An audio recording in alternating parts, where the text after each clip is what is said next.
angry. Okay, there we go. Do, do, do, do, do, do. Bum, bum. That's loud. Oh. There we go. Perfect. Okay. Hello, hello. Happy Tuesday, everybody. Hello, Maya. It does. It smells as though the mustache man may have arrived. How goes your life, Maya? How are you? I know did you answer in the Discord? I haven't seen it yet. Because I know you said you learned something. I saw that, and now I'm like, what did you learn? Maya, what did you learn? I'm actually launching the Discord right now. Wow.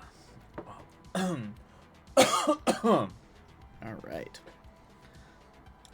You didn't answer, so I'm assuming you will tell me. What did you learn, Maya? What did you learn? I learned. Oh, okay. I learned how to make big and bold text in Discord. Actually, how did you make big text? I know how to make bold text. I'm assuming you just have to do like a little argument. Like, I know bold is just the 2 stars before and after. So I assume it's just another thing like that that makes the text, like the text size larger. But you did do that. You did literally make it bigger. And the emoji bigger too. That's cool. So the whole line is bigger. That's pretty nifty.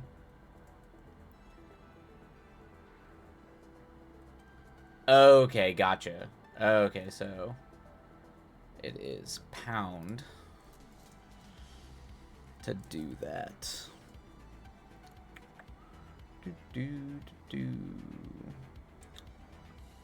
Okay, I'm gonna have to give that. I am gonna. Okay, so you did pound, then the 2 stars to make a bold text, and then 2 stars pound. Okay, nifty. Oh, that's cool, Maya. You learned something new, and now I've learned how to do it too. So now I can abuse this as well. Let's see. Where's my filthy keyboard? Okay, here we go. I'm gonna do it now. Let's see how it goes. Big text.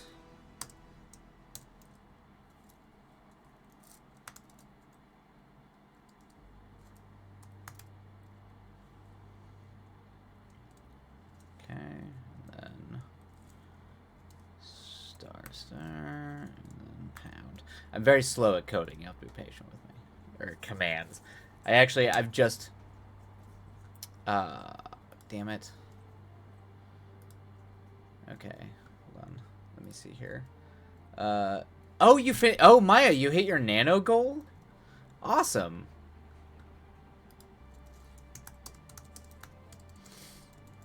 Awesome. What was your goal originally? Was it just to get... It wasn't to finish. It was something else. It was... I messed it up. Let's see here. Wasn't it like... to get like a third? Does that mean you're almost like a third of the way done through your novel? Because if I remember correctly, you were trying to like... Yeah, that's right. Okay, 15 chapters written and cleaned as much as I can possibly do it. Oh, man, well done. So you've got... Oh, man, so you have all 15 done, and you've got 11 to go. Well done. Congratulations, Maya. That's huge. 15 chapters is no joke. At all. Like, at all. So well done with that. Fantastic. Well, yeah, keep on going. That is, do you have any of the other 11 chapters written, or are those going to be completely from scratch? But it's good that you got the first 15 done. I can't wait for you to finish it and read it. I want to read it. These 15 make what I wrote a year ago look like dog shit too. That's just writing, Maya. That's just Maya, or that's just writing. you're always gonna, particularly as you're getting better and you're getting more practiced in time, you're always gonna feel that way about the stuff you wrote back in the past. And it might not be. It might not be that bad. I didn't think your stuff was that bad. It definitely needed polishing, but I don't think it was like the worst thing out there. So, but that just means you're getting better, and that's good. That's always good. They're unwritten. Okay, so you're gonna be okay, but you're more than halfway done, which is huge. So congrats to that. And hopefully, I mean, I don't know. It depends, I guess, how much you have kind of outlined in your brain, but hopefully those last 11 chapters they don't take as long, and you're able to kind of like knock them out faster, having gotten those first 15 done. I can't remember. Were you a heavy outliner, Maya? I can't remember if you had everything kind of outlined in your head, or if you just sort of kind of discovered, if you were kind of a discovery writer where you just kind of make it up as you go. Or I shouldn't say make it up as you go, but you're just not as like the outlines aren't as like detailed.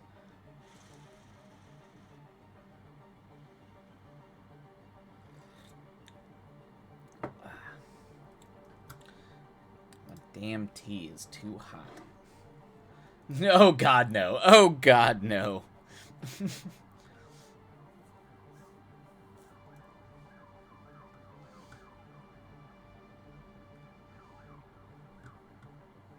You can't outline for shit, yeah. Yep. I struggle with it. I am definitely. That's weird. The camera likes to get darker every time I take a drink of water. Yeah, I can't. I'm getting better at it a little bit, but man, I am not an outliner. I follow the idea I have in my head. That's it. Yep. That's kind of how I go. Yeah, or at least that's how I started. I definitely do more outlining nowadays than I used to, but it does not come naturally to me. To be like a very detailed outliner. I'm very jealous of people who are, but I feel like sometimes you can kind of like find yourself getting stuck in like very stilted, writing where it doesn't feel natural. Not in all cases. Some people can be detailed outliners and everything feels natural and organic, but I feel like sometimes when I outline, I'm fighting the outline too much. So I try to get better with what I'm trying to do. What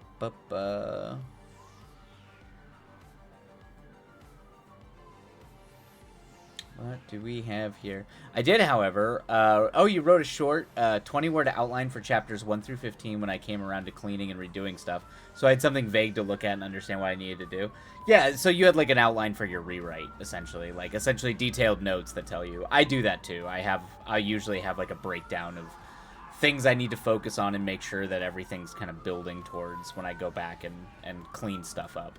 So that's good. These are good things. Good things to learn. Good things to learn. But it's all a learning process, even people who've been doing this forever, there are no real experts. There are people that are good at their craft and have like studied their craft, I think, but I don't think there's any like there's no experts. We're all making it up as we go. And some hacks work for some people and some hacks don't work for people. And that's essentially kind of how I view people teaching writing. Once you get around like grammar and just how to write and express yourself, that after that it's all just find your way, kind of.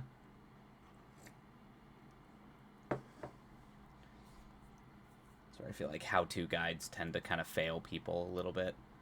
Sometimes it's like people can get you to think about things a little bit differently, but that more affects the content of what you're writing and less like the actual process. And the process is generally just as much of figuring out your writing process is as much of the actual writing. It's like almost as important. But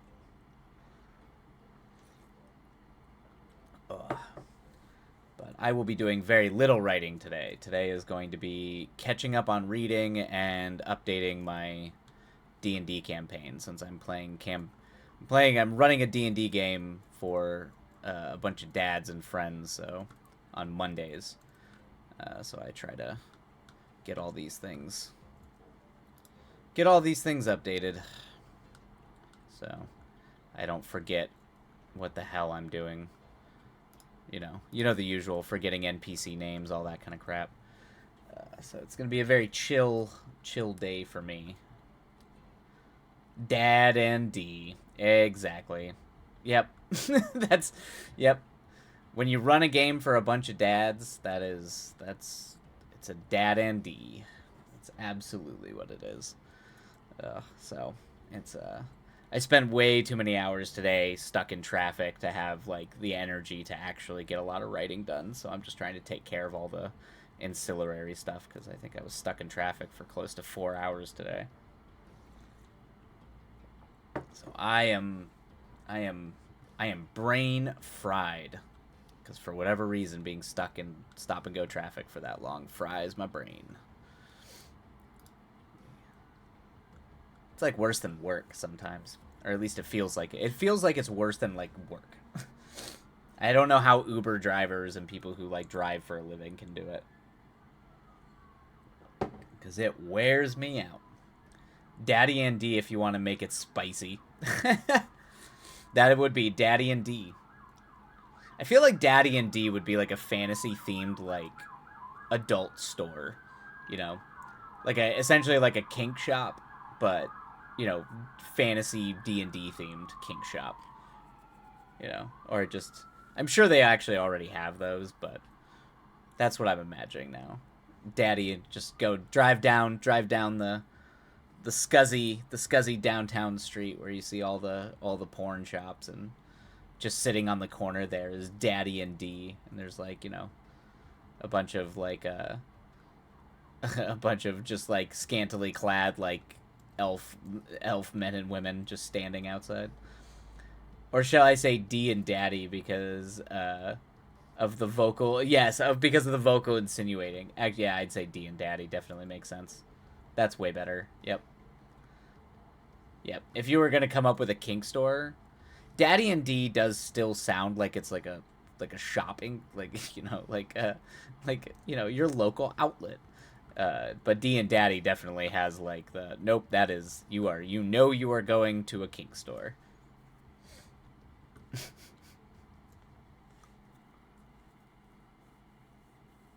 All right.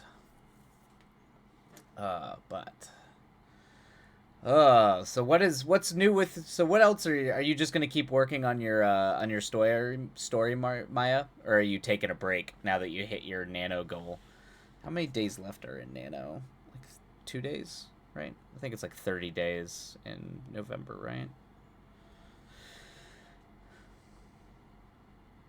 Take a well-deserved break after being able to hit that deadline. Yep. Okay, 30 days. So yeah, there's like 2 days left. Pretty much. Nah, no breaks. Just gonna power through to the end. Well done. Well done then. Good on you. That's you are a machine. You are a machine. Oh boy. All right. And of course, Princess is just gonna stand up in my face, readjust, and sit back down. Oh man.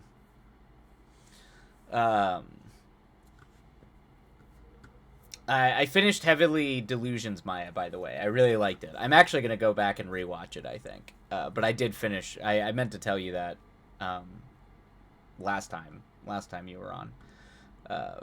But I thought I would let you know that I thoroughly enjoyed that anime. Even though it took me a while to kind of like warm up a little bit to the animation style and some of the character designs. It was a little too cutesy for me at points, but Just I mean specifically just the art style, not the content of the story. Um, yes, yeah, well that's where I was like, oh, this is good. This is good. Is yeah, the last two episodes. That's where I was like, okay, I can see now why people are lauding this as an act like a really dark but also thoroughly dense science fiction story. Um, but no, I liked it. I liked it a lot. I'm gonna go back and rewatch it um, when I have a second, because now I'm finishing Blue Eye Samurai, which I'm thoroughly enjoying, and then I'm gonna go watch um, uh, the other D&D one, Farron, is it Farron? No, I can't pronounce the name, but D&D elf lady who lives forever. That's the next one. That was an honest to god dark and surprising twist, which feels so goddamn rare. That is true. That is true. I mean, you see, I think it just depends on the anime or the type of anime that you watch. Hey, the kids are asleep. Welcome in. Welcome, welcome, welcome. How are you? How goes the time zone? Um, no, I didn't. I did not, Maya. I did not make that connection. That was a surprise to me, um, which was good. Which is because usually in anime at this point I can call it, but if you really dig into like some modern science fiction, they can pull. There's some good anime out there that does some that pulls some, hits you where you're not expecting, giving you kind of like giving you a throw. Land of the Lustrous just actually did that for me. Oh, your food just dinged. Be right back. Go get food. But yeah, Land of the Lustrous had a few. Um, I haven't started it yet, Maya. That's the net. Thank you, Frieren. Yeah, or Frieren, Frieren. Um,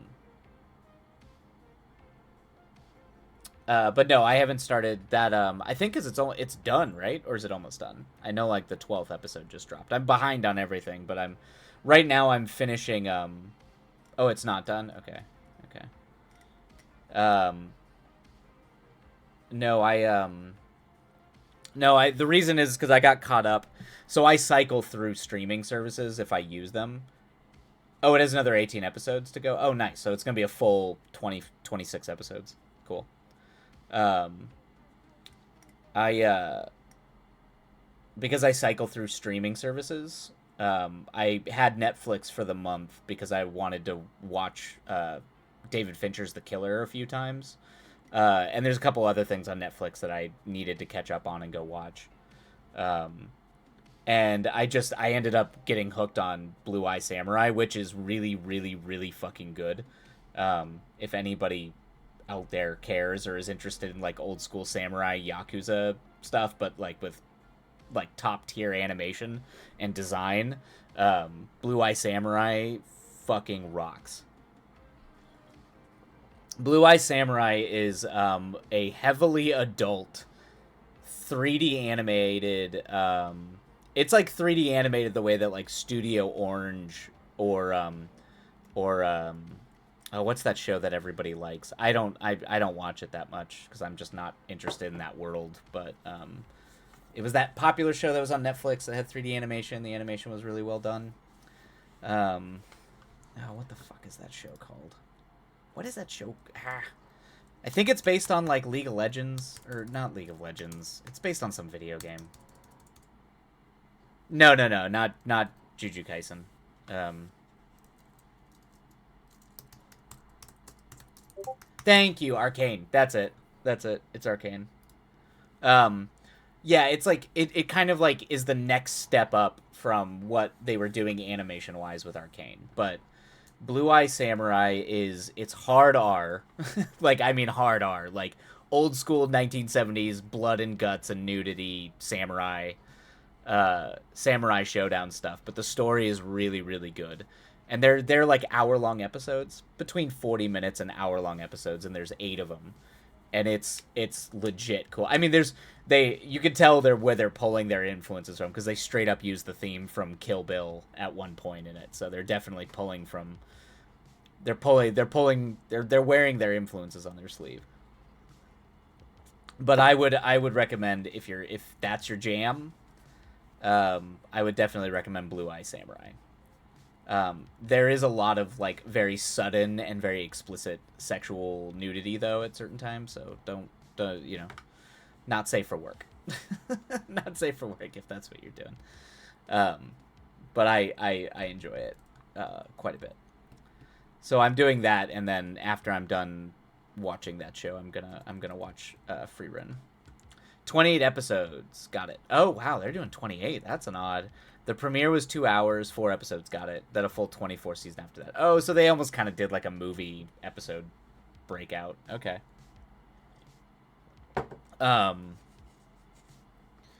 That's cool. That's interesting.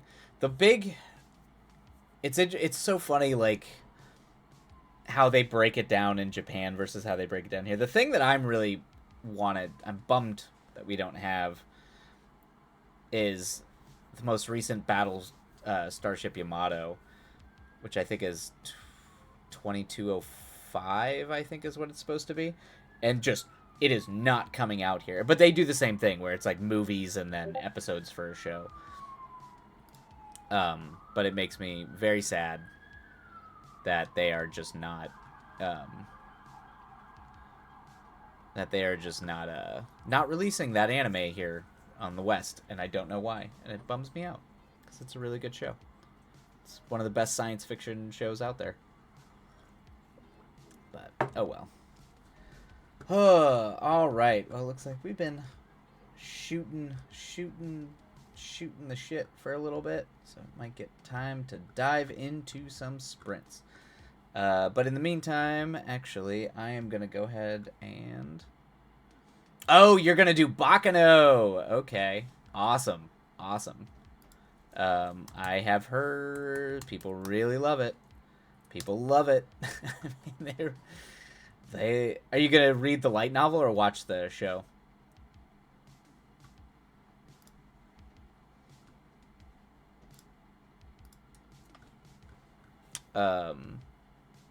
Because I heard it was similar in tone to FMA. That's cool. Yeah, I think the thing that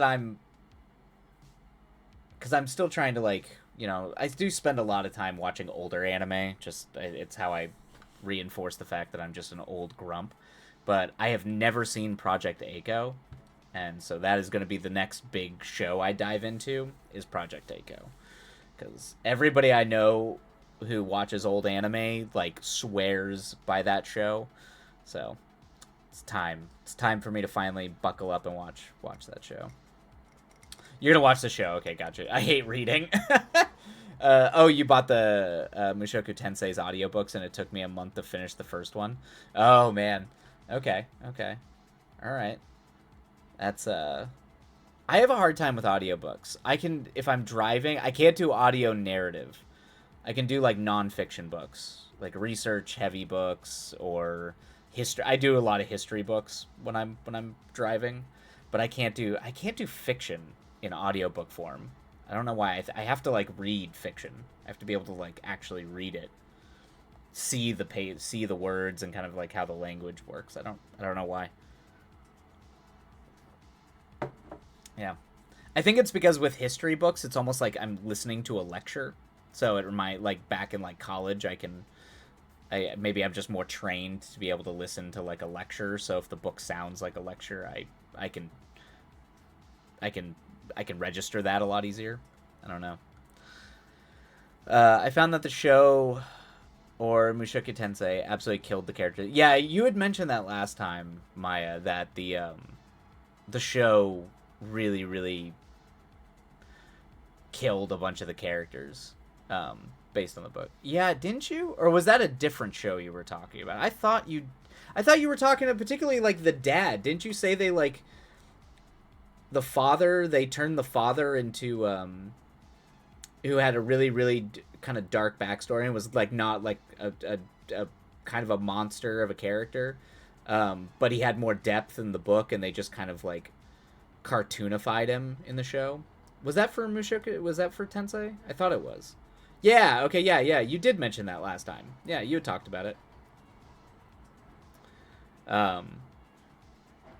Yeah, Paul. Yep. Yep. Okay, good. I'm glad I didn't just make that up. I was like, I'm pretty sure I remember you talking about that. And anime does have a bad track record of doing that, so that is true. Alright. Okay. Alright, well, I'm gonna have to run an ad here before we start because I only have 8 minutes before an ad has to start, so it's gonna hit us in the middle of the sprint. I honestly can't remember half to what I tell to who. Hey, I feel that, Maya. Sometimes I feel like I'm repeating myself 9 to 10 different times when I talk to people because I have no idea. I also feel like my brain repeats itself to me all the time, so by proxy I just start repeating it to other people. So I don't remember what I tell people half the time. So I definitely feel you there. All right, we're going to run an ad real quick, so step away, mute, go make some tea, and then we'll go ahead and get started with the sprint right after. All right, here we go. Capitalism, ho!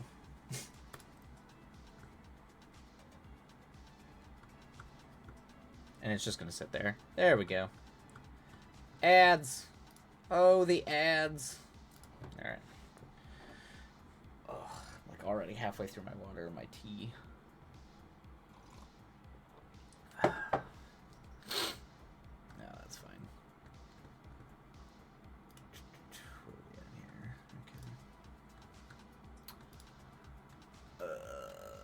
Okay. I need to figure out what I'm gonna do before I do.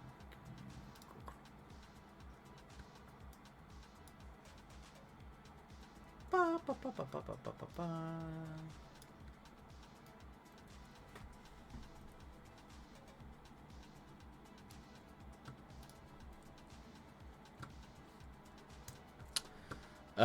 Am I a forever DM?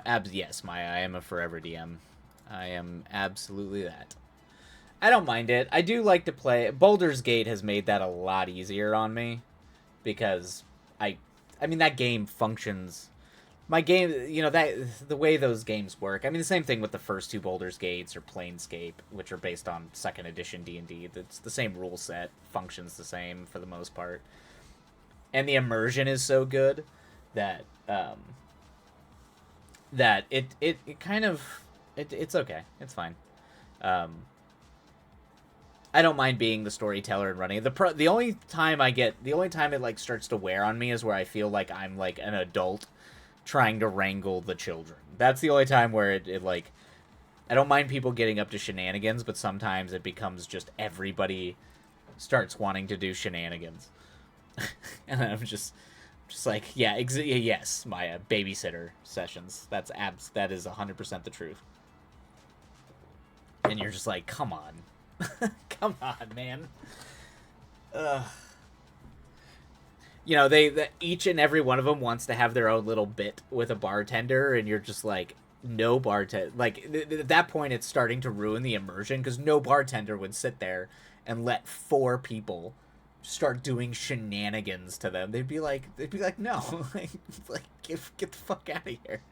So it's just like, I can only do it so much before I'm just like bartender hands you the bottle and walks away. Just as like you do it. Just tell them roll for railroading. Then if you roll higher, force them into the story and baby talk to them. I don't usually have a problem. It's mainly, I think it's because I come from a type of DMing where I have a broad narrative and a broad scope and a story sussed out, but I'm much more sandboxy, and that's how tabletop RPGs were when I started playing, when I was younger. It just, sometimes the story wasn't really, the DM had characters, had villains, created worlds, but there wasn't usually a big broad narrative that the DM was doing. You were just exploring, like you kind of you would go out, find stuff, and then the story would unfold from that. And so if you can make that seamless, I tend to try to make that. I mean, I try to make it a little bit more refined, so there is a story, there are characters, and things are moving in and out. But I usually don't have problems with them staying on track. I can usually manipulate things to kind of keep it in a way. It's usually scenes where I have problems, where suddenly they're just being the worst and harassing some bartender, and I'm just like, why? But then you remember that these are dads, and this is their break from, family obligations, and this is how they, that's how they're venting and getting all their kind of stress out. So it's hard to hold it against them too much. This village is in dire straits and have sent out a call for help across the entire kind of players. Let's go everywhere but the village. Yeah, it's shocking how often that happens. If you know your players well, though, and what, perks their ears up, lots of times you can... It depends how well. Because I've been playing with these, I ran a COVID game for them for 3.5 years. I generally know kind of what they get interested in. So I have my little cheat cards that I can pull that'll usually do the trick and kind of pull them in a little bit. So, all right, let's go ahead and get to our sprints. Looks like the ads are done. But yeah, we'll go ahead and get to writing. We'll see you all on the other side. Happy writing, everybody. And away we go.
Whoa, and we just got raided by the Weredragon. Welcome, welcome, welcome in, everybody.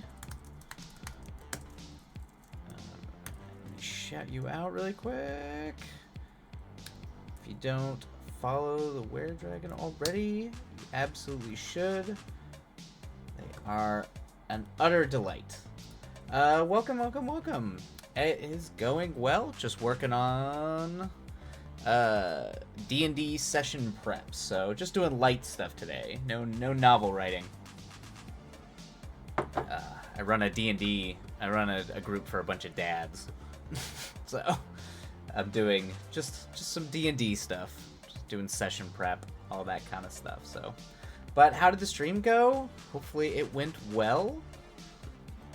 And the words flowed freely, or at least easily, one might hope.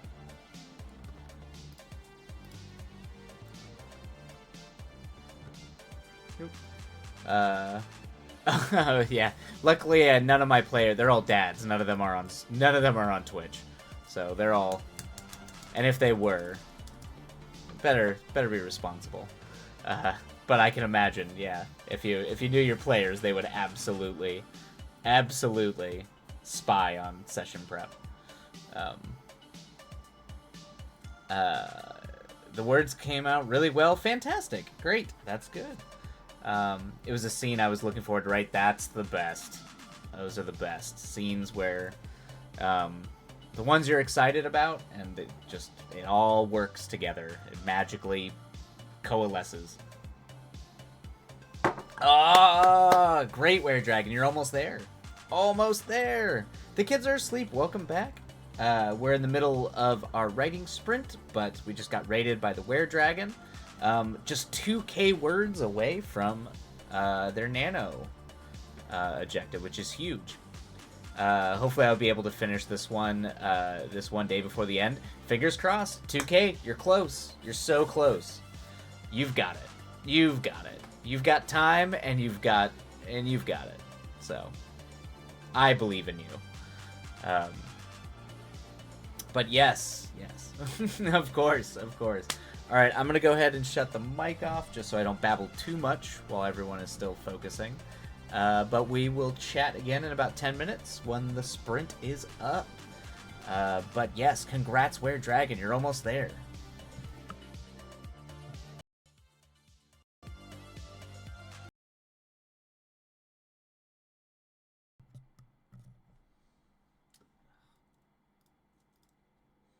And I break my mic, of course. I guess specify.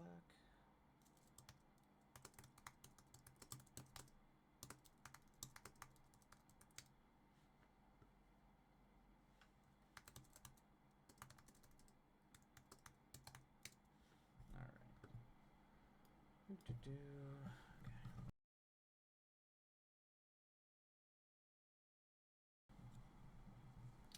Check 1, 2.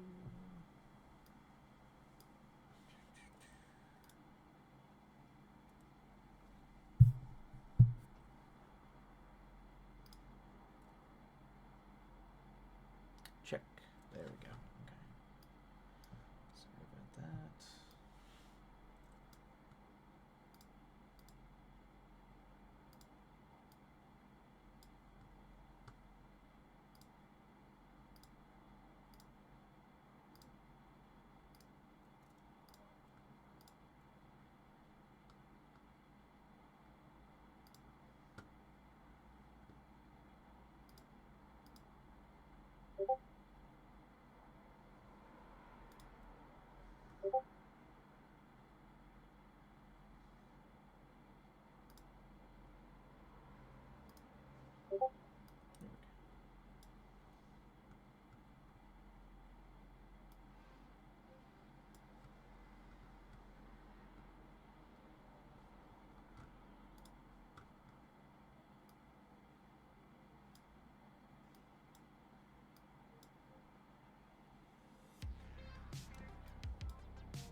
Boom. All right, everybody. That is the end of that sprint. Hopefully it was a productive one. At least some words were done. But if not, we got 3 more to go. So let me start the break timer. Yeah, we'll go ahead and run an ad at the end of the break. Man. All right. It's funny when I Google images just for just general reference images for NPCs now, so much of the art that pops up on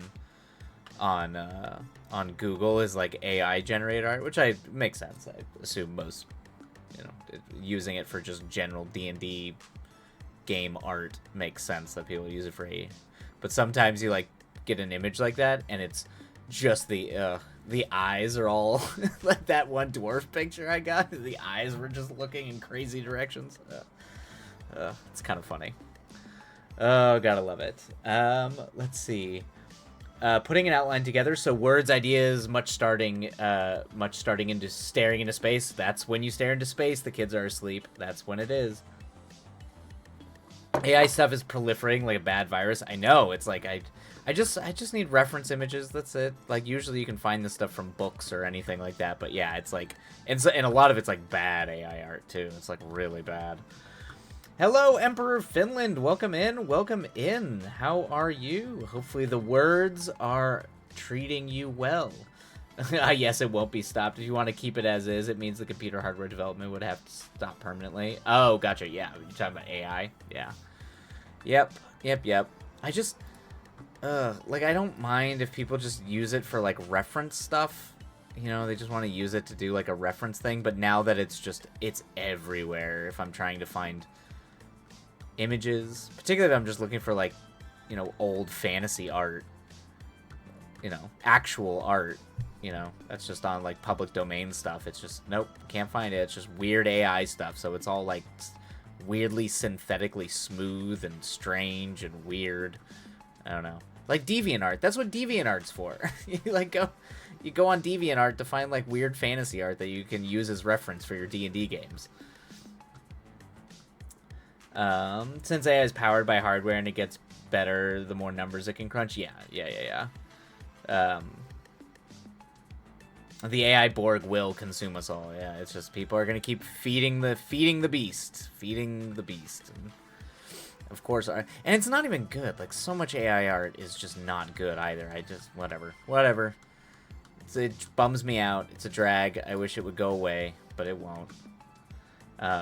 Sports Illustrated just had to take down a third-party thing that was. Oh, really? See, yeah, I knew that was happening, and that just happened to Wizards of the Coast too, where they were doing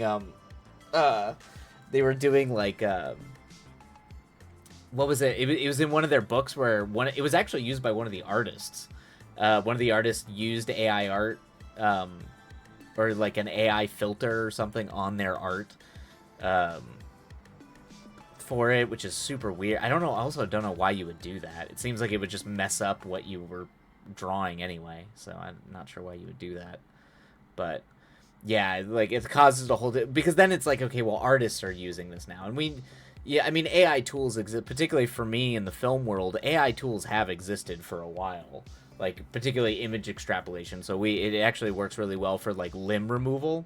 If you're doing keying out, say someone's supposed to have a missing leg, generating the background behind the leg artificially actually looks really good. So we've used that. I've used AI tools in motion effects and editors, just basic linear editing machines for various things like that, or light generation, creating false lights or a new light that wasn't previously there. You can do some wild stuff with it. So I understand it as a tool, but it's the raw generation of it is really weird to me. Just using it to generate a thing on its own.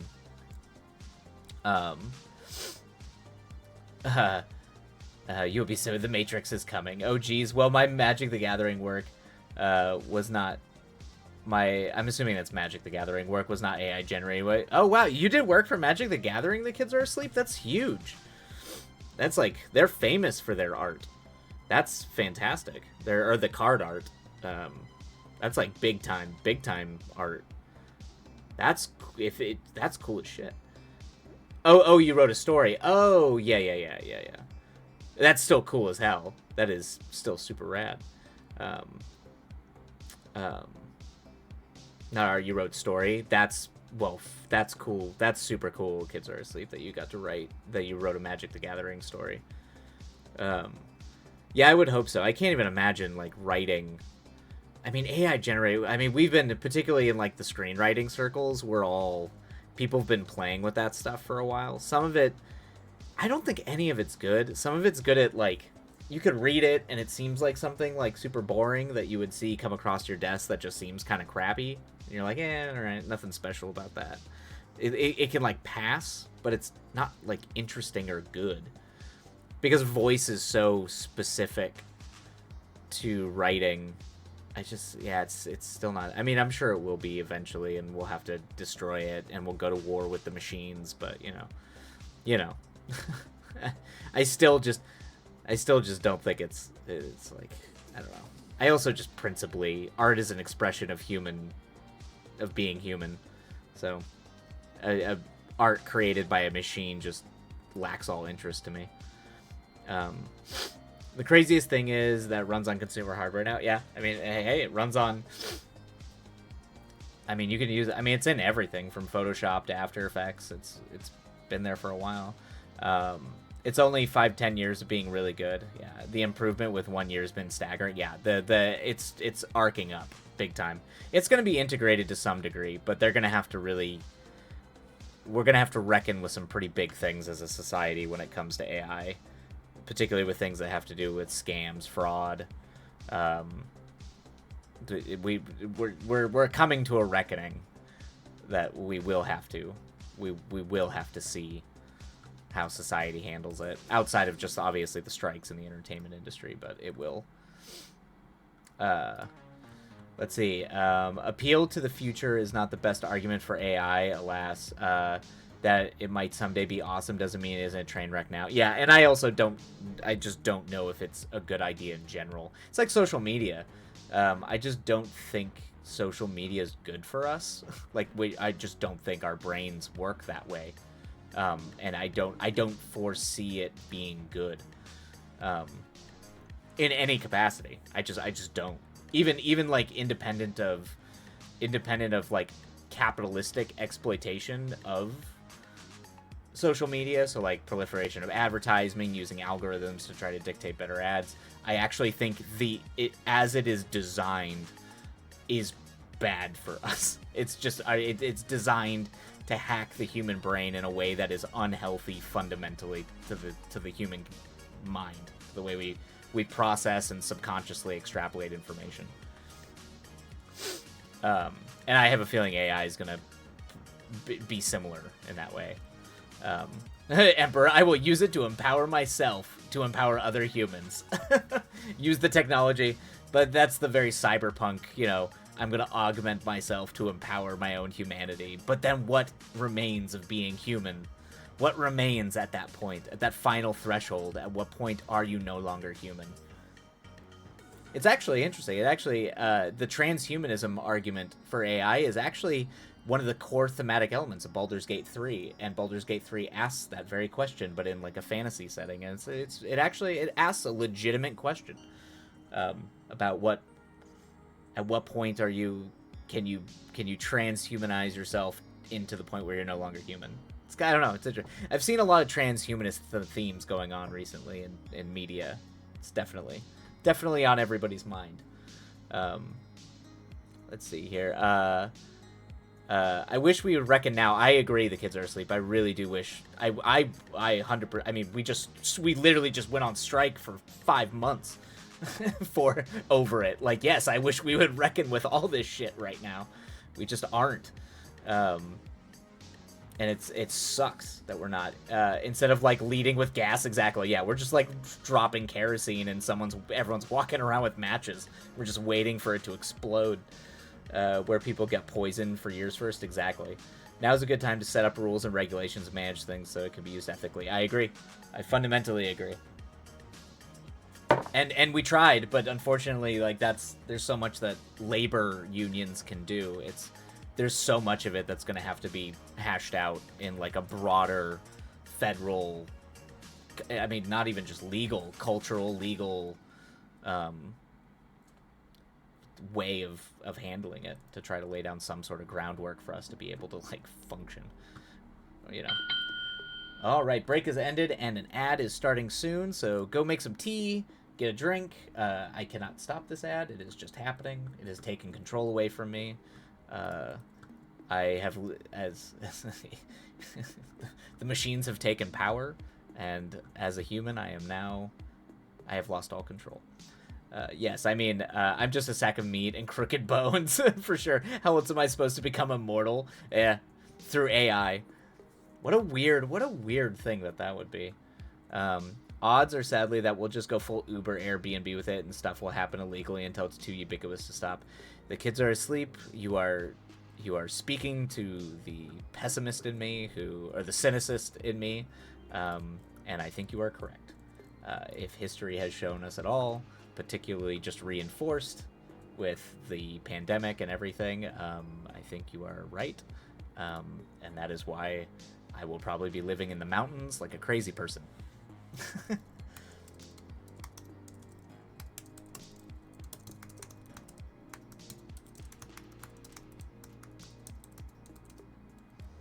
It's going to be another shitty dystopia again.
Okay, alright, are we back? There we go. We are back. Okay. Are we back? Yep. Alright, we got... Man, you want to run ads in 30 minutes? You monsters. You're monsters, Twitch. You're fucking monsters. Alright, I mean, I'm writing a shitty dystopia in the 1960s. Dude, Emperor Finland, that sounds awesome. A dystopia in the 1980s that I started in 2019. Oh man, I'll just tell you right now, from the overall, from just that alone, I'd love. That sounds amazing. I'd read it in a heartbeat. So first I started with jokes about food shortages in 2019. Oh, is that how it started?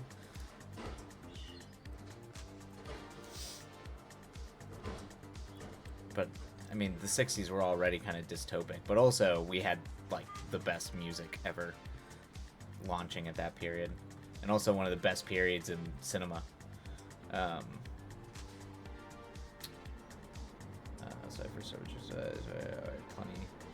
plenty more too. I memed about everything that was unconceivable in 2019, but reality in 2023, and sadly, 'tis true. 'Tis true. We are a culture that is dictated by memes. What is it that meme analysis says? Memes matter, man. It does say something about us, and clearly expresses in weirdly simple, subconscious, dreamlike images of us being,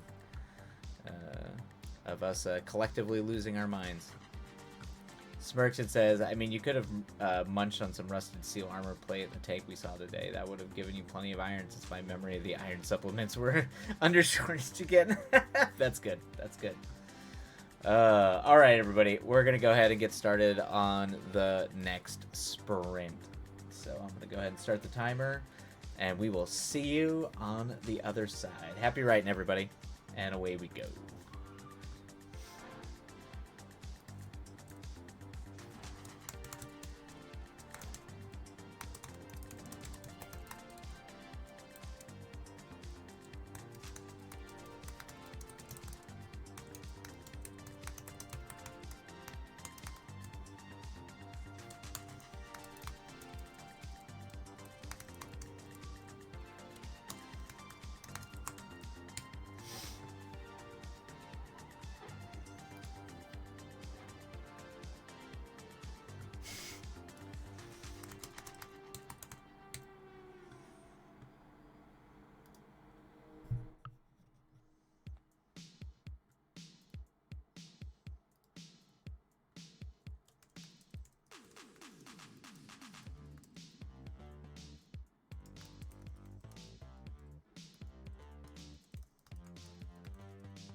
Alrighty, everybody, and that is the end of the second sprint. Hope the writing went well. The words flowed smoothly. I ended up getting a call from my vet about changing how I refill the meds for the princess. So that was exciting. Anyway.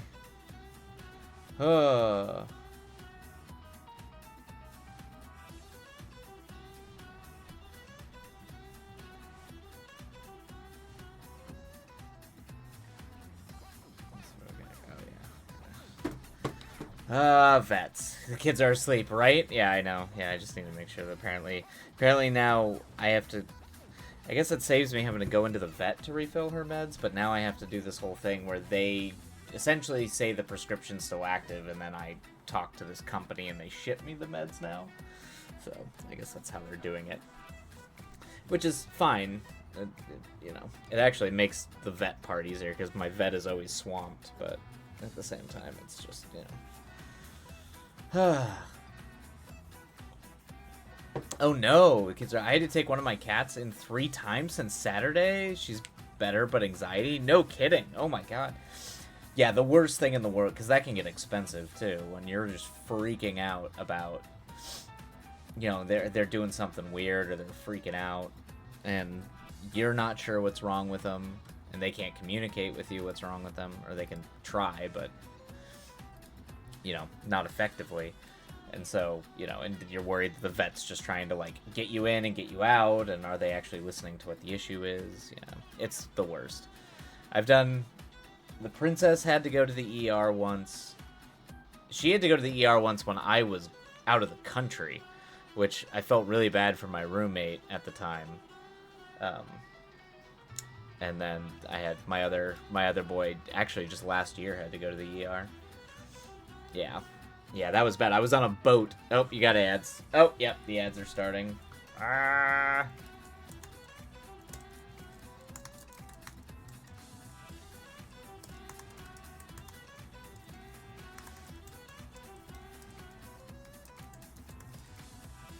Oh, ads muted, put you in pip. There you go. There you go. The workarounds, all the workarounds. But yeah, I had to. Yeah, I was on a boat. I was working. I think I was there for almost a month. I was in Denmark. I was in Copenhagen on a job, and I literally got onto the boat because I was taking a weekend to go. On a weekend, I was going to go to Norway and just, you know, see Norway. And like I'm like right on the boat. My roommate calls me, and it's like midnight here, and she's like, "There's something really wrong. I don't want to like do this without you signing off on it, but I think she needs to go to the emergency room." And so yeah, I was just like, yeah, please don't let my cat die. Oh, whatever. It cost me like $1,600. It was expensive. But she had a really bad urinary tract infection. A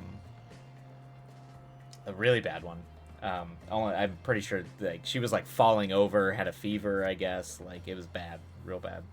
But she's a tough old bird. And then yeah, my other one, the chubby boy, who is sleeping on the love seat behind me, he just wouldn't stop vomiting. They never were able to figure out what that was, but he couldn't hold food down, and he kept vomiting. And yeah, I took him to the vet. They said he was fine. They found a lump in his bladder, so I had to put him on like the crystal dissolving food, but that had nothing to do with why I took him in, and he was fine after. So I probably was just freaking out. He probably just ate something or got sick with something, but it really freaked me out. And he hadn't been to the vet in a long time, so it was probably for the better that he went anyway. Yeah, totally. That's what yeah, that's what keeps happening in mind. Blood pee? Oh no, blood pee. Oh, and of course, I'm getting called by my vet. Alright, I'll be right back. Sorry, everybody.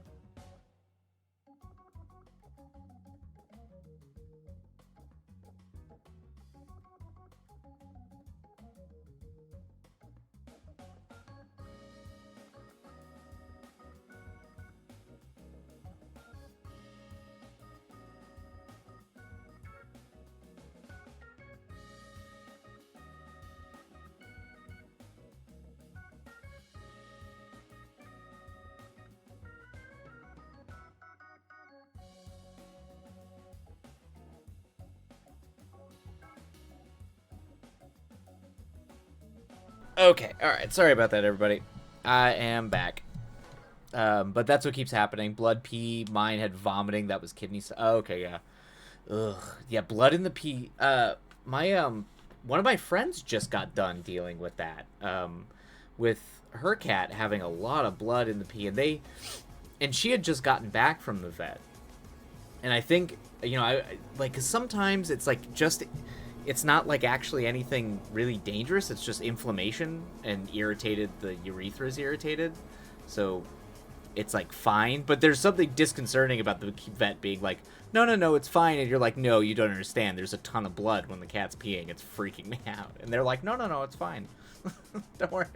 If it keeps happening, let us know. But, you know, like I'm literally, everything in my body is screaming at me to freak out if I see blood in the pee. Yeah, it's weird. I guess it depends if it's a female or a male cat. Like if there's blood in the pee in a male cat and they're having pee problems, that's like go to the vet immediately. Your cat could die because I guess male cats can have a history of obstructions in their urethra that can kill them, but it doesn't really happen with female cats.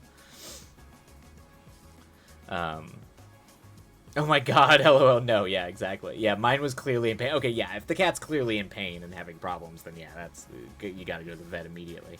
The worst part is I feel like it always happens after the vet's closed. That's my thing, is like, I feel like they always have these issues of these, maybe it's because, you know, work hours, but I feel like you always end up noticing the issue. It's always like in the middle of the night or like late at night where, oh no, your only option is to go to the emergency room, which is already by like flat cost $900.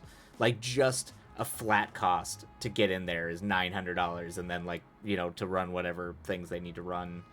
And because if they don't have a history of cat, they have to run like a ton of, you know, they have to do a whole thing. So then that's what, $300-$400. So you always walk out spending like over $1,000. Every time I've done an ER trip, it's been over $1,000. And I'm like, you want to like grab something and be like, I am poor. I live in Los Angeles. I can barely afford my rent. Please, please. Please don't charge me $1,500 to keep my cat alive. Ugh, anyway. Yep. Yeah, kids are asleep. Yes. Okay, so you experience that too, where it's always when you have to go to the ER and not just to your normal vet. Every time. Every time.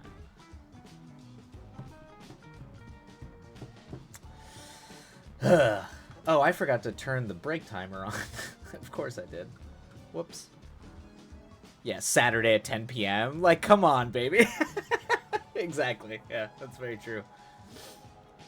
Alright, what are we at? Okay, I'm gonna go ahead and snooze the ads, and we'll go ahead and get started here in a second. We'll go ahead and keep it a little chatty for a little bit. Ba-ba.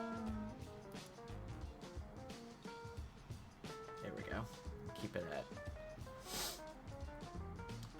Yeah. Anyway, apparently, I guess it makes sense that they're calling me repeatedly. Like, I feel like my vet always calls right before I go to sleep. Or not before I go, but like right before 5. It's like, must be the end of the day. You know, the end of the day thing. That's how it be. Yeah, we got.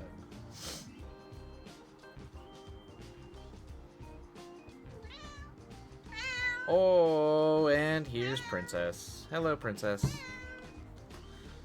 I know. She's gonna paw my chest. Hello. What's up? You're Stinky Kitty. Mm-hmm. Yep.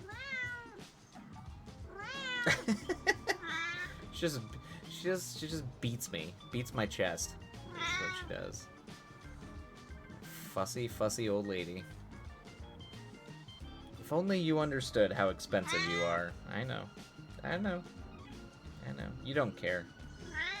You don't care. Aww. Yeah, she's a sweetheart. She's a sweetheart, but she's also a grumpy old lady who likes to If things are not exactly to her liking, and even if they are exactly to her liking, she's gonna scream at me. So it's the relationship we have. It's just we've been doing this dance for much. God, how old are you now?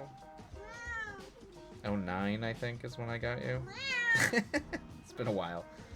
14 years? I know, princess. Alright. This is what I get for having 2 old cats that I've drug across the country with me. They have no... Cats already don't have, like, any tolerance for bullshit, but... Spend a decade dragging cats all around with you while you moved constantly, and they punish you for it. You attacking the microphone? Okay. Alright. Where are we at here? Okay, alright, I think... Let's see. We moved from Miami to Georgia, so I feel that. Yep. There you go. That must have been... that's a move, too. That's a move. How do you like Georgia compared to Miami? Like, I've been to Miami a few times. I'm not a huge fan of Miami. I mean, I guess the beaches are nice, I'm told. But it's different. Okay, yeah. I've been to Atlanta a few times. I really like Atlanta. Oh, I got you. Grew up in Miami and never went to the beach. The beach is a thing. I remember my buddy telling me there was a lot of really good Cuban food out by the beach, so I would go to the beach, and there was like a big, like one of those like cafeteria places, like a big thing you go into, and they kind of like have a big around the square, and you go up and get Cuban food, and that was the only time I ever went to the beach. I've only ever been there in the winter or the fall. I'm never there in the summer. I'm usually there for either there's a horror film festival I go to, or I did some like on the ground documentary work with a bunch of like off the grid people living in like on the outskirts of Miami and kind of the poor, heavily minority community areas out there. And all that stuff was in the fall. I was never there during that. I don't think I could handle Miami in the summer. It's a lot like it's like growing up in LA and never going to the Santa Monica Pier or whatever. Oh, really? Okay. So that's hard to do. I'm pretty sure everybody has gone to the Santa Monica Pier. I mean, oh, you're Cuban. Okay, very cool. So I eat Cuban food. Yeah, okay. So you don't need to go out. Yeah, you don't need to go out and get Cuban food. You just have Cuban. You can probably make it. You don't have to. It's like one of my best friends and a guy I work with a lot is a Cuban, and I'm very jealous of him because he gets to go visit his grandma, and I really wanted to go. I've wanted to go to Cuba for a long time, so he always gets to go to Cuba and then take pictures and make me jealous when he goes to visit his grandma. Makes me very mad. But but he makes like. But he's the one who recommended the Cuban place to me in Miami, so I was like, well, you're Cuban, you should know. Yeah, I was, let's see, yeah, it was way out west, nowhere near downtown to the beach. Gotcha. Okay, yeah. Okay, yeah, see, you're like, I'm not even from there, and I've been to the Santa Monica Pier, just not the beaches of Miami. Honestly, I mean, unless that's your vibe, I don't think you're, like, missing a lot. But that's just me. Depends. Unless you are, like, unless you're a beach person. Because Miami beaches get crazy. So. Like way crazier than for my comfort, so. Yeah, parking at the beach is a nightmare. I think, like, that's just universal. Like, all beaches are like that. I mean, parking anywhere in LA is bad, but especially when it's a nice summer day, parking anywhere near the beach. You might as well just take the train. It's a longer train ride, but it'll save you on parking. Yeah, parking's brutal. Yeah. Yep. But I don't know. There's a few little coves I'll go swimming down on the. out of the LA. I don't go to any of the LA beaches to go swim. I'll go visit people if people want to do a beach day. But I don't go swim. I don't swim on those beaches. I don't want to get in that water. But there's some coves on the underside that are like smaller beaches that are less trafficked, and I'll go swim there. Oh, okay. Your dad lives out in Lancaster, Palmdale, so you spent summers there, and we just did not go into LA except for the airport. Yeah, no. Why would you? Like, nobody does. Nobody wants to come down here unless you're like a film person, or you want to specifically go to like a movie theater or like an event or a concert or a a convention, like if you're going to like Anime Expo or something. No one comes to LA. No one wants to come down here. It's terrible. It's like even in LA, none of us go to Hollywood. Like nobody who lives in LA goes down to Hollywood Boulevard. Like, you'd be insane to. The few times that I find myself trapped down there because I have to go there for a reason, you're constantly reminded why you never ever ever go to that place ever. Oh, really? You went for the Nebulas and to meet with my film agent? Really? Oh, in Woodland Hills? Okay. Yeah. Yes, Woodland Hills. I used to live in Woodland Hills, actually. That was a long time ago. That's actually back in the day when I was doing ponds and fish tanks. I lived in Woodland Hills. It makes sense if you went to go meet with your film agent, that's where you'd meet them. It's where a lot of them are out there. At a hotel by the mall. Yeah.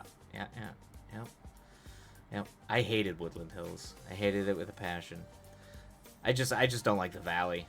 I spent a lot of my time living out here in California in the valley, but I'm just not a fan of the valley. Not a fan of the valley. But if that's your vibe, that's the life some people like to live. It's where a lot of like people who can't afford to live in like up in the mountain, like up in the hills, like up off Mulholland or down like Coldwater Canyon or Laurel Canyon or any of those, like where all the hidden mansions are. A lot of them usually wind up living in the valley. Usually like Sherman Oaks, Studio City, Woodland Hills, Encino, places like that. And pretty much off the Ventura Boulevard strip and when I was living out there, it was definitely, they were trying to make it hip, but it was hip in a weird way. It reminded me of like Arizona, actually. It felt very like Arizona vibes. It's wild how much money that takes. Like Scottsdale, Arizona vibes. I mean, I grew up in Arizona originally before I moved to LA, so I can shit talk Arizona all I want. I grew up there. I lived in that desert hellhole. But yeah, it's a valley. The valley has a very like, it feels like being in Arizona. It has a vibe. Like it's like party club culture, but it's not Hollywood Boulevard party club culture, and then it's not like rich people club culture on like Santa Monica, West Hollywood, downtown. It's wild how much money that takes. Yeah, housing's expensive everywhere, but LA housing is just like, yeah, you have to be, you literally have to be the richest, most successful person ever. Which incredibly, people I know who are writers and directors and showrunners of TV shows, like big time TV shows, Emmy winners, they can't afford houses out here. So even in the valley. And how many people seem to have it? Yeah. Well, they're all rich. A lot of them probably didn't make that money initially. They were probably trust fund kids that then, worked hard and had smart investment savvy, and then, it's when you're rich, it's actually really hard to be poor. You have assets and you have a lot of money you can burn through. And that's what they do. And they, of course, the number one thing you want to buy up is real estate, because you can always sell it, and you can usually sell it as a profit. So everybody who's really rich buys up houses, especially out here, because it's the safest investment. Your housing, the only thing that's going to wreck your housing cost is an earthquake, and it's only going to wreck your real estate portfolio for like 3 years. Because everybody forgets that wealthy people, like, earthquakes happen here 3 years after an earthquake happens here. High five, Desert Buzz. High five, kids are asleep. Yep. Gotta live that desert life. Yeah, Yep. Yep. Gotta love it. Being rich means you're not poor. What? Yeah, exactly. Yeah. No, it's true, Maya. You're not wrong.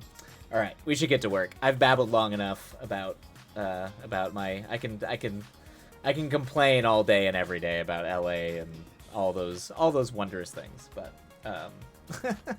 let's get to writing. All right, everybody.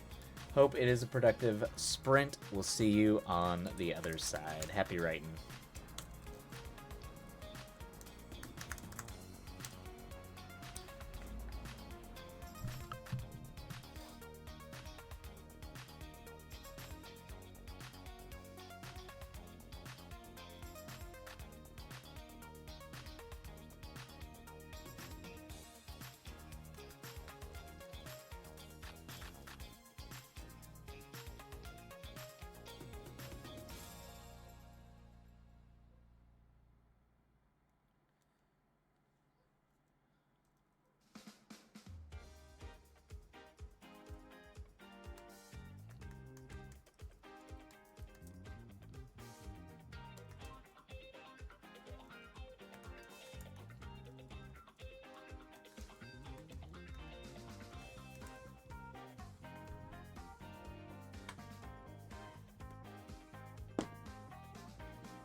Okay, everybody, that is the end of that sprint. Seems like this is gonna be the sprint and also get D&D stuff done and watch me do a bunch of stuff on my phone dealing with my vet.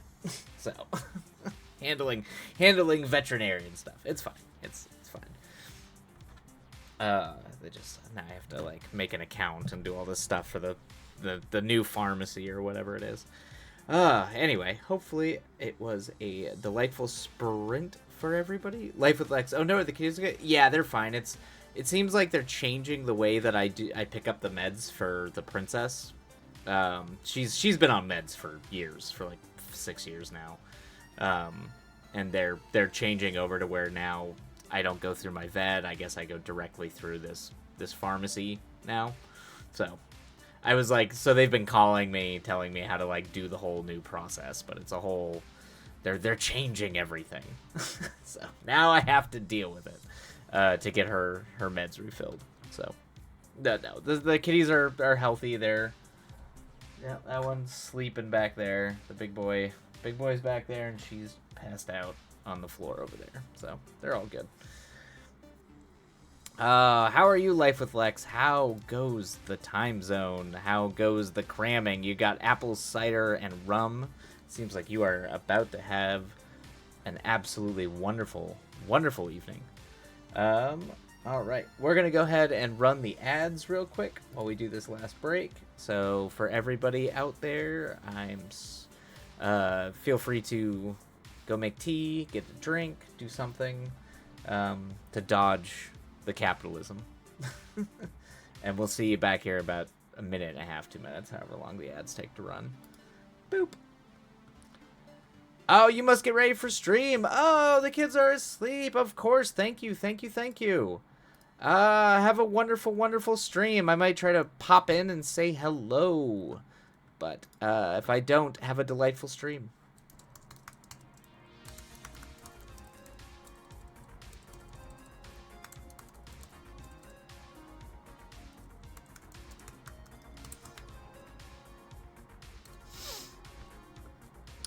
It's okay. I can see the end of the semester. I'm just crawling there by the fingernails. Yeah, it's rough, man. Sometimes that stuff is absolutely rough. It's just, I don't know. I had a few semesters like that where I feel like I was writing so much, particularly when I was doing like my capstone. I was already writing for I was writing a bunch of essays for the beginning of the master's program that I signed up for. So I was doing a bunch of stuff. Like already like, all right, you gotta start working on these. It was just like, it was so much writing that I think the last 2 semesters before I left was a lot. It was a lot. So you'll get there. Life with Lex. You will get there. I bet there's so much writing in a philosophy program. There is. That's all you do. You don't really have, like multiple, like you don't have exams. You stop having exams in a philosophy class after about like the 200 level. Pretty much after any of the intro, you get through all the intro programs or the intro level classes. There is no multiple choice. There are no exams. That they just don't exist. Sometimes you'll get like, if you're doing like if you're doing a thing where there's a lot of terms, so like in philosophy lots of times you're dealing with different languages. So, and I was doing comparative philosophy, so like Buddhist stuff, like I had to do a lot of like Sanskrit memorization. So there were exams about that kind of stuff. But almost everything from 200, 300, 400, and 500, it's all writing. Usually you are writing at least a paper a week on a very particular topic or a particular philosopher, and then you are writing your midterm and your final are like more robust. You're doing like like those are you're doing like a project essentially. So at least probably 5 to 10 to 15 pages, depending. And then when I was doing my thesis, when I was starting work on doing the thesis, I never finished the master's program, but when I was starting work on that, I think I was already, my drafts, the main draft of my project at that point was, I think, like 25 pages. My undergrad was psych, and it was a lot of writing as well, but there was still some conceptual stuff for exams. Yeah, anytime there's, like, the science, it's you kind of do that, but, like, they throw that stuff out the window so fast. They just kind of expect you to know the terms at that point. Like, by the time you get to, like, 300 level and above in terms of classes, they just expect you. When I was doing 18th century philosophy, so I was doing a lot of Marx, a lot of Hegel, Nietzsche, and you don't get tested on those you don't get tested at all on any of the concepts. What we would do is have to write weekly papers, and so the professor could easily tell if you were misusing or misunderstanding the concepts they were talking about and what they were using. But yeah, after the early level classes, there was no multiple choice exams. That's cool that's a cool concentration though. Oh yeah, I mean it's what got me through when I realized I couldn't go to film school. I didn't like philosophy straight just because it's too analytic and pretentious for me. And I had started doing a lot of, like, I was an English minor, and I was really into, like, East Asian philosophy, just like Taoism and Buddhism. So I started taking a lot of religion classes, and then I found they had just brought on a professor, and that's what he focused in. That's what he did his PhD in, was German phenomenology, philosophy of mind, and specifically Buddhist philosophy. So it was kind of like the perfect convergence, and then I just studied under him for the remainder of my college career. And it was cool. Yeah. Yep. It was cool. It was cool. I got to be the pretentious Buddhist, as I call it, or the punk rock Buddhist, I was this little guy. I always call him, let's see if I can hold this up. Yep. He's like the little Mohawk Buddha that's, flipping you off. Because, we're enlightened, but we still, we got attitude. Yeah, so, anyway. Because we're cool. Because we still listen to Bad Religion, Yeah.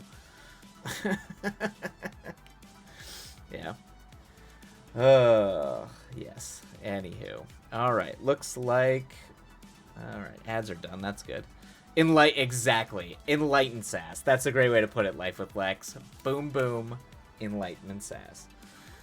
We got things to say, and we're gonna say it. We're gonna say it with some edge.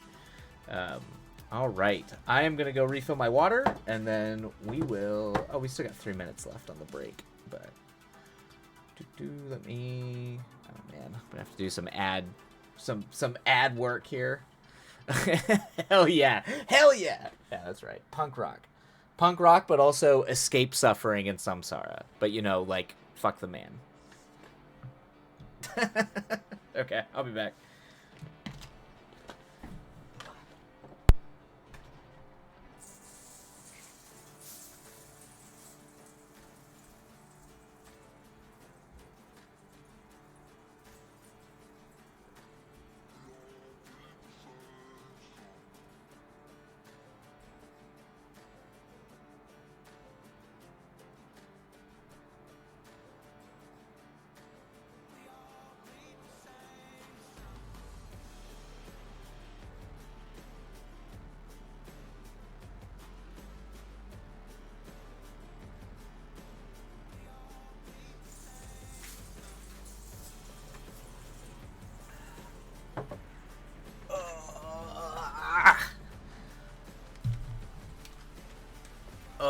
There we go. We're back. All right.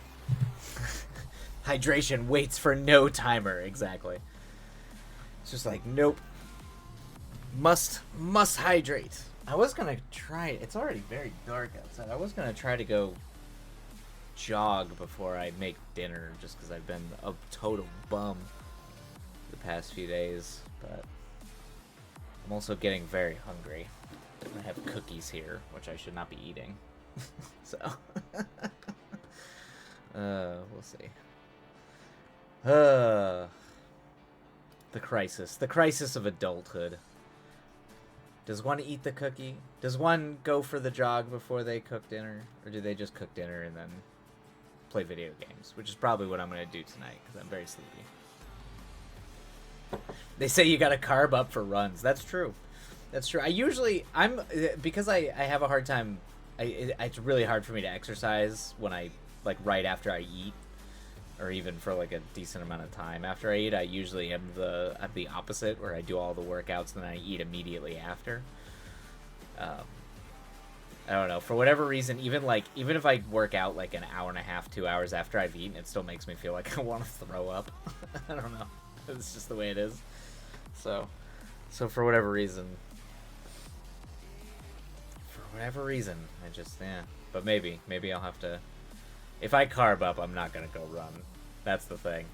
Oh no, maybe don't carb up then. Yeah, I was gonna be like, no, I don't think I think if I carb up, I won't go for a jog tonight. I'll just stay inside. I will be staying inside. Yeah, it's fine. Okay. Oh, are you not gonna give me the snooze? All right. That means we might get hit by an ad at the very end of the break.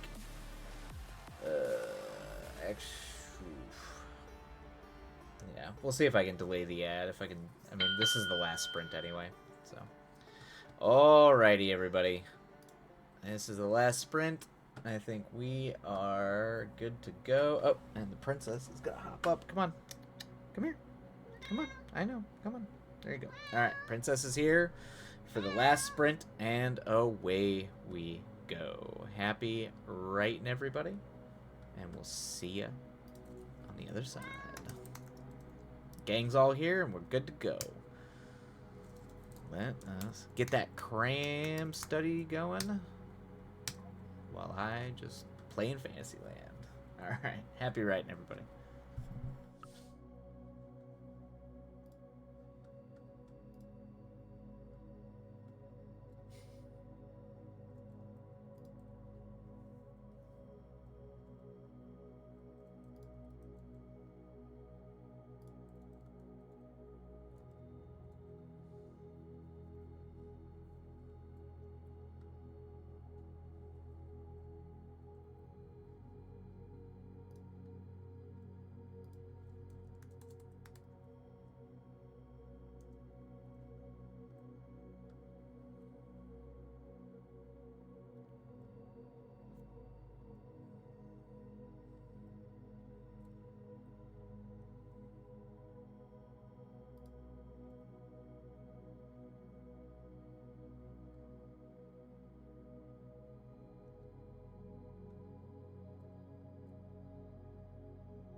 All right, everybody, and there we go. That is the end of our final sprint of the night. But Exit Mark, welcome in. Yeah, that picture is horrifying. Yeah, it's a creepy hag for my D&D game. All right. Well, now that we've got everything set up for Nanjuary slash Jumpstart January, I think our work is done here, everybody. I think we're off to the races. This is going to be the future of. We're just going to go ahead and bury NaNoWriMo at this point, and we will change the world because it's far more reasonable than whoever thought people had time in November clearly lives a very different life than I do. But it is an utter blast as always. Exit Mark, it is so delightful to see you again, as well as you, Life with Lex. It is the best. And yes, I highly recommend Moloch for sure, because that is I have not seen a good old fashioned folk horror movie, slow burn folk horror movie like that in a long time. Really, really, really loved it. Exactly, changing the world with logic always works out. Yep, the world has never rejected logic and reason, ever. Never in the history of this entire the human history have we ever rejected logic and reason. November is the start of the holiday season, the holiday rush. January, the end. Nothing happens. Exactly, nothing happens in January. Everything's dead in January. It is quiet. It is quiet. And I mean, I know some people's Decembers get crazy. That's why it's prep. You prep in December. You do what prep you can. But yeah, like no one cares. It's January. No one cares. Nothing happens. It's dead. Utterly dead. I'm sure it's busy for, I don't know, maybe tax people. I don't know. I don't even think taxes aren't even until March anyway, I think. So it doesn't matter. Anywho. All right, everybody. Well, I think that is going to be the end of the stream. Unfortunately. But it has been an absolute delight and a blast. It's always great to see you, Exit Mark. It's been far too long. And Life with Lex is always lovely. It's been nice catching up, as always. I know. We miss you too, Exit Mark. It's fine. I miss getting to stream at a remotely consistent at all. But it's just not the way. Hopefully, it'll slow down. It's just, we all know November, as we just talked about, November's nuts. It's absolutely insane. But yeah, you all have a lovely evening. Let's see. Can I go drop y'all somewhere if you want to keep on writing, keep on working? Let's see. Who do we got here? Who do we got? And I want to do it before the ad. Oh, no, the ads. God damn it. Next time, Exit Mark. Take care. Have a blast. All right.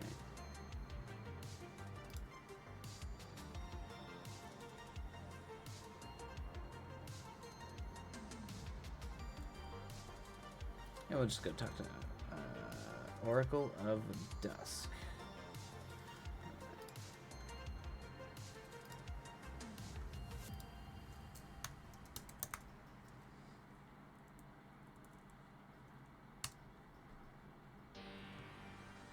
Oh, they just started. They just started. All right.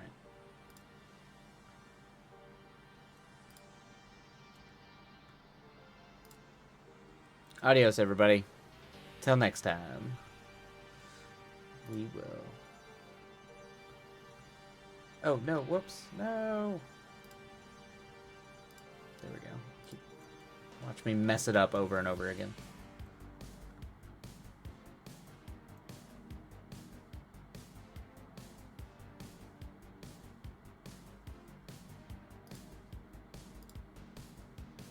SUV.